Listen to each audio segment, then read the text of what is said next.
This is Find Your Dream Job, the podcast that helps you get hired, have the career you want, and make a difference in life. I'm your host, Mac Pritchard. I'm also the founder of Mac's List. It's a job board in the Pacific Northwest that helps you find a fulfilling career. Every Wednesday, I talk to a different expert about the tools you need to get the work you want. Find Your Dream Job is brought to you by Top Resume.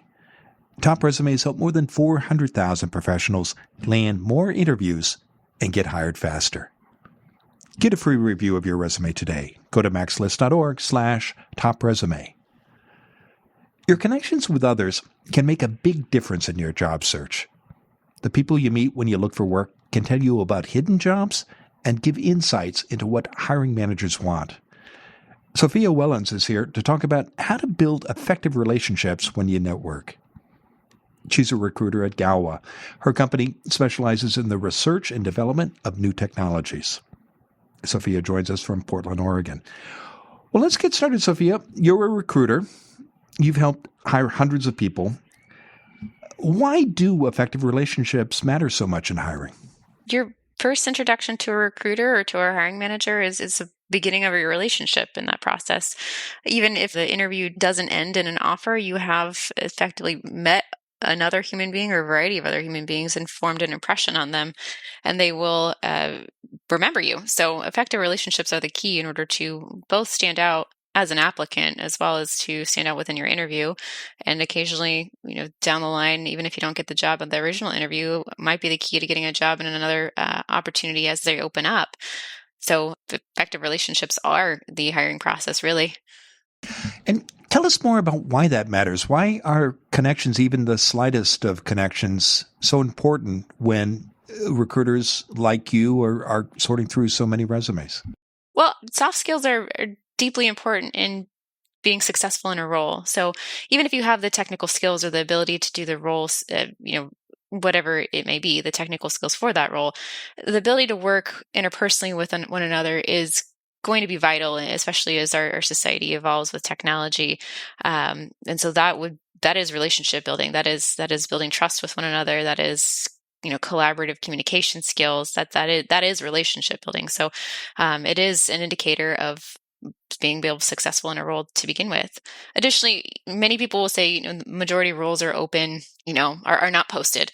And a lot of them are. However, there is, having an insight into a role opening up before it's been posted is going to be something you learn through your network, through the relationships you've built. And that will give you an opportunity to apply early or apply to a role that you know more about than what is just on the bullet points of the job description. And that all comes from other human connections. What do you say to a listener who might worry that they don't have the right relationships? What advice would you have for someone like that? Yeah, and that's really hard. Personally for me, some of my strongest relationships have come from working a variety of different jobs at different companies that I've been at. So if somebody is new to the industry or has been out of their industry or has been in a role for, multiple years and hasn't had connections outside of that company, that will be a challenge to start building that up from scratch. I would say you never know who you know and who they know. So even if you don't have professional network in a certain area, your hobbies might have people that are connected to those areas. Your friends or friends might have people that are connected in those areas. So really just starting to catalog, who do you know and what do you like to do?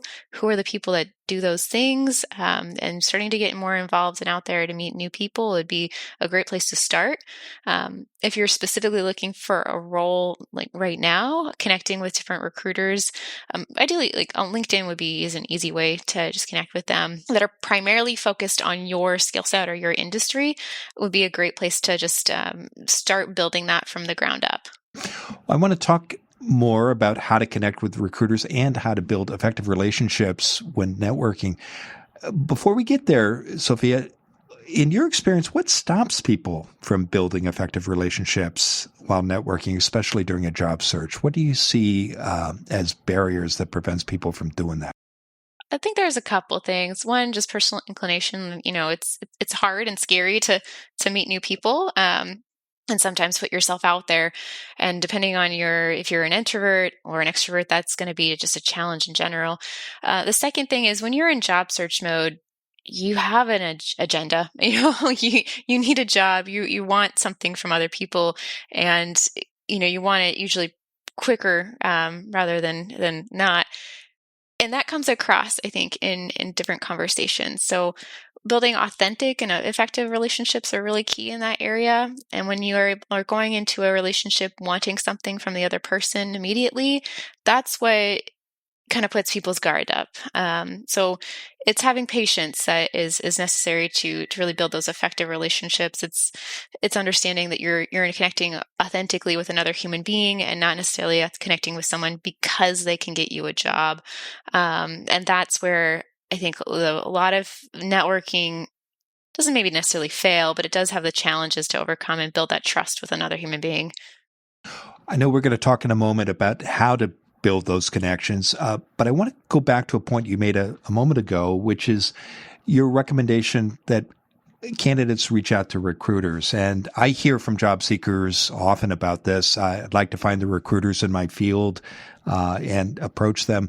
What's your best advice about how to do that? Because you're a recruiter. You hear from people all the time. What works and what doesn't work, Sophia? Finding somebody that's specific in your field is going to be key. As a technical recruiter, I can't really help anyone in the finance field because I don't have those connections there. So even just going on LinkedIn and finding someone that has a background in what you do or has potential connections to other people, other companies, or follows other companies that are relevant to your skill set would be helpful. I've had people reach out directly on LinkedIn and just check in and ask for an informational call. Which is great. I think the best way to reach out is just to generally get to know you conversation for some recruiters, in my personal opinion, without going immediately in for the ask of, can you get me a job? That is, I think, something that will help people stand out as well. But really, LinkedIn would be a great place to start. Additional opportunities in just networking events around towns that you're in, different networking groups or meetups would be a great place as well. If there are job fairs or career fairs that you can go to that are specific to what you're looking for, that's also a great place to have some one-on-one time with whoever is either directly recruiting for that company or recruiting adjacent for that company.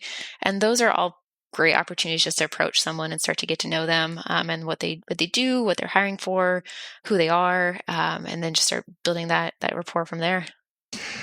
So you use LinkedIn and other online tools to research and find the recruiters in your field, whatever your profession may be.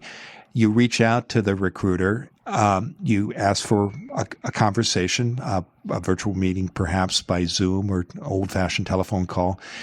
What should your expectation be for that call? And what does success look like at the end of that conversation from a candidate's point of view? I guess it'll kind of depend on what the candidate's hoping to receive from that as well. A great success would be, hey, I have an opportunity open and you're the perfect candidate for it. Let's talk. That might not happen right now in the environment we're in. So success to me, if I were in that position, would just be a call. The person responded. We had an informational call. I have more context on what the company is, what they're hiring for, who this person is, what the company's like, and then maybe like a follow-up cadence that you could feel comfortable just going with, either just checking back in with that recruiter, asking, can I check in every month, every quarter, just to see how things are going, and then see if that that rapport is established. So you could do that. But really, success is going to depend on what you're looking for, your timeline. The recruiters that you reach out to are all going to have likely different abilities to help too. So I think success on a low level would be getting that call and just having that connection started. What mistakes do you see job seekers make when they reach out to recruiters and try to maintain a relationship over time? Yeah, I guess the first mistake is just reaching out to a recruiter that's not relevant to your field. A lot of recruiters specialize sometimes in a very niche environment, so making sure that you're reaching out to the ones that will have roles or companies or contacts in the field that you're interested in would be helpful. Another is kind of coming straight out of the gate with an ask, can you find me a job? Do you have anything you're hiring? And if they don't, kind of giving up on that relationship because you never know what might happen later down the line.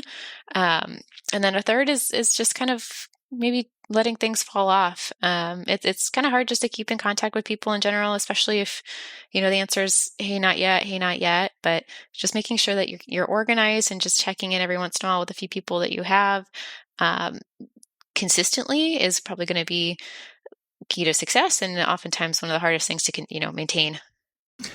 Well, terrific. I want to take a break. And when we come back in the second segment, Sophia, I want to talk about your ideas for how to build effective relationships while you're networking during a job search. So stay with us, and we'll be back in a moment. Are you ready to show your resume to others when you network?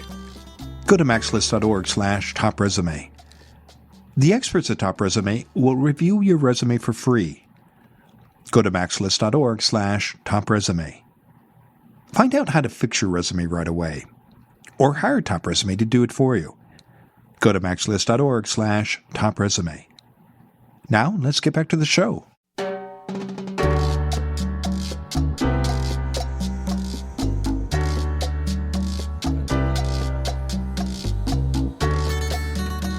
We're back at the Max List studio.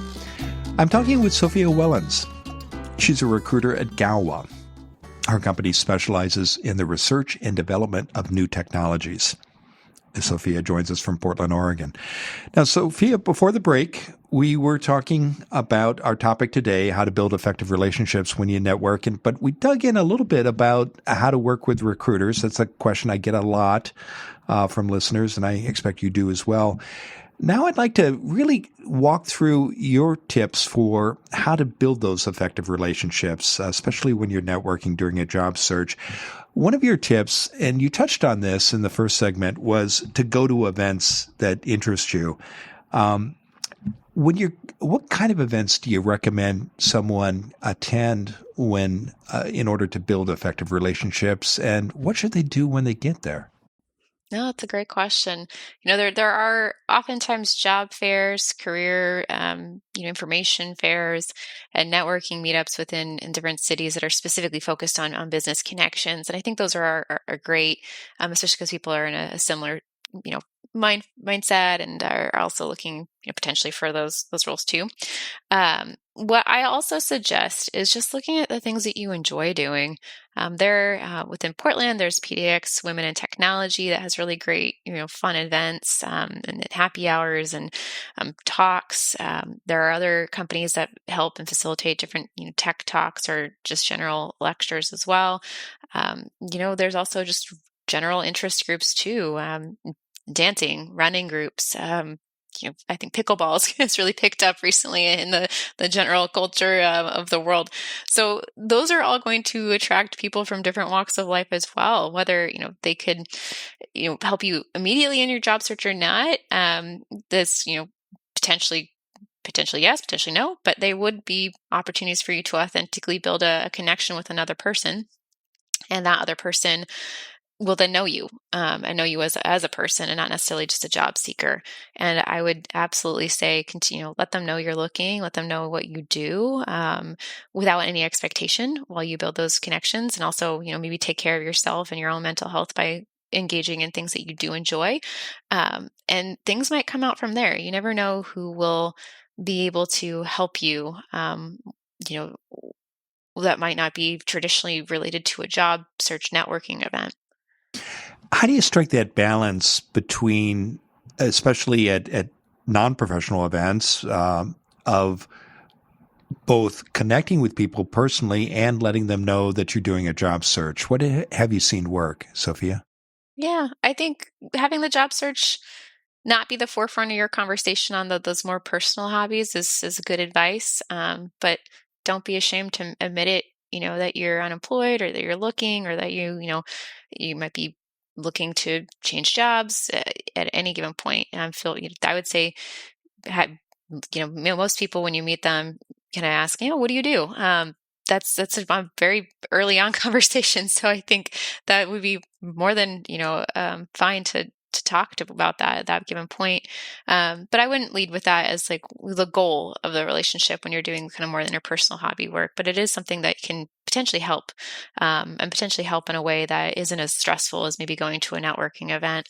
When it comes to the networking events, you're kind of looking at opportunities and people that are aligned with your professional interests as well. So, lean all in, but definitely continue to ask interpersonal questions for them as well. Get to know them as people.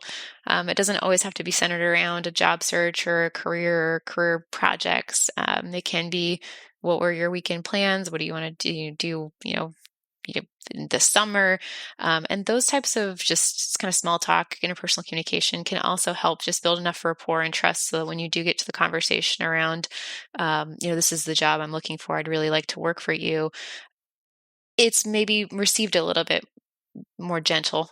How can taking an interest in other people help you build better relationships, especially when you're networking? I mean, I think that's how you build relationships in general. You have to look out for yourself, of course, but it's building relationships isn't looking internally. It's looking externally. It's caring about another person. So I think in any given point, it's showing up and, being conscientious of the person that you're talking to, having a two-way conversation. So it's about them as well as you. People like to talk about themselves too. So that's going to give you kind of leave them feeling good and feeling like you cared and were interested in them too. And of course that goes both ways as well. Make sure it's a healthy connection. But that's going to be key to building relationships. Having curiosity about another person, it helps build trust that you are interested and you do care, and they are there to work with them and not just for what you can get from them. And I think that's where a lot of networking events are challenging, is there's already kind of a moment of, okay, people are here because they want something from me. But really you need to go into it with, okay, how can I just connect to another person? Maybe that'll yield some good results. Maybe it won't immediately, but that I think is more of a mindset that benefits long term than the immediate. What can I get from this person? What can they do for me? It's a lot of what can I do for them, and how can we build a relationship together? Do you have a favorite question or questions, Sophia, that you recommend asking to demonstrate your curiosity in others and help connect with people perhaps you're meeting for the first time? Oh, that's a good question. I don't know, actually. I generally just strike up a conversation about what's maybe going on around me or what the event's about. I think an easy one is, what do you do? What are you, looking for here? And then just kind of going from there. I think my favorite question as a recruiter to ask another person is usually, what do you want to do? Like, what makes you happy? What do you enjoy the most? And I think that's a nice open-ended question that you can adapt to different situations, because people like to think about, hey, what do I enjoy the most? What does make me happy? And then when people are passionate about something or interested in something, they want to talk about it. And then that kind of usually sparks a nice conversation back and forth if it's something you're also interested in learning more about. How do you recommend staying connected with someone that you meet at a professional event after the event is over? What have you seen work? Checking, it's kind of a gradual approach. So kind of checking in every once in a while, depending on, the level of relationship you've built there, maybe sharing an article you find interesting, maybe checking in if they are going to another event that you are going to. I would say, maybe every other week, maybe once a month, just to kind of depending on, the temperature of the room there. I wouldn't go all in super, super quickly. Like any kind of friendship or relationship you're building, you kind of want to make a gradual approach to that. So maybe it's asking them out for coffee one-on-one to learn more about their field, or just doing more of an informational interview as well. I think that's a great way to start. And then from there, you kind of just to figure out, depending on the person you've connected with, what makes the most sense. You mentioned both in this segment and our first segment the importance of connecting with people outside of professional circles when you're doing a job search. Tell us more about why it can be invaluable. How can telling the people at your running club or your faith community that you're looking for work help you not only build effective relationships, but help with your networking? Yeah. I mean, at that point, potentially they know you as a person. So they know a little bit more dimensions of you that they can, they've built that trust and the rapport with. And so they're kind of already vouching for you with their own network. You've got kind of someone that's already in your corner. And so that's really helpful just in general. And then you never know who other people know. People are highly connected. And if you haven't been in the workforce for a while, or if you're kind of transitioning out of a career long term, you might be talking to someone who's been in 3 different jobs who'll be like, oh my gosh, I know this person in this company. That'd be really great for there. Or I knew this other person in this company. And a couple degrees of separation might get you connected to the right person. And you just never know about that. So I'd say just never close any doors that you might have available to you that you're unaware of. Terrific. Well, it's been a great conversation, Sophia. Now tell us what's next for you. Yeah, and I'm currently working at Galwa as a recruiter and internship program manager, really focusing on long-term relationship management and engagement. So we are building a strong collaborative culture and maintaining that with our candidates and people that we hire long-term. Terrific. Well, I know that listeners can learn more about you and your work by visiting the Galwa website, and that URL is lifeatgalwa.com. We'll be sure to include that in the show notes as well. And that you invite listeners to connect with you on LinkedIn, too. And when they do reach out to you, I hope they'll mention they heard you on Find Your Dream Job. Now, Sophia, given all the great advice you've shared today, what's the one thing you want a listener to remember about how to build effective relationships when you network? Be authentic. People can tell when you're genuine and when you're not. And the best places to work are the places where you can be yourself. So I would say go into every conversation just authentically yourself, and then genuinely interested and invested in the relationships.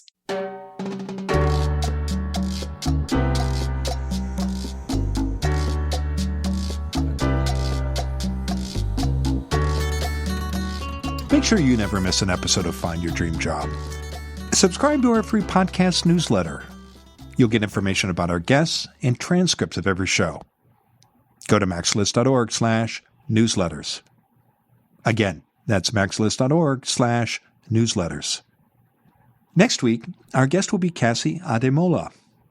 She's a human resources leader, career brand polisher, and professional resume writer. Cassie has looked at thousands of resumes, and she sees job seekers regularly leave out 5 important elements that matter to employers. Wouldn't you like to know what they are? Join us next Wednesday when Cassie Ademola and I talk about what your resume is missing. Until next time, thanks for letting us help you find your dream job. This show is produced by MaxList. Susan Thornton-Hoff schedules our guests and writes our newsletter. Lisa Kislen-Barry Anderson manages our social media. Our sound engineer is Matt Fiorillo. Ryan Morrison at Podfly Productions edits the show. Dawn Mole creates our transcripts. And our music is by Freddie Trujillo. This is Mac Pritchard. See you next week.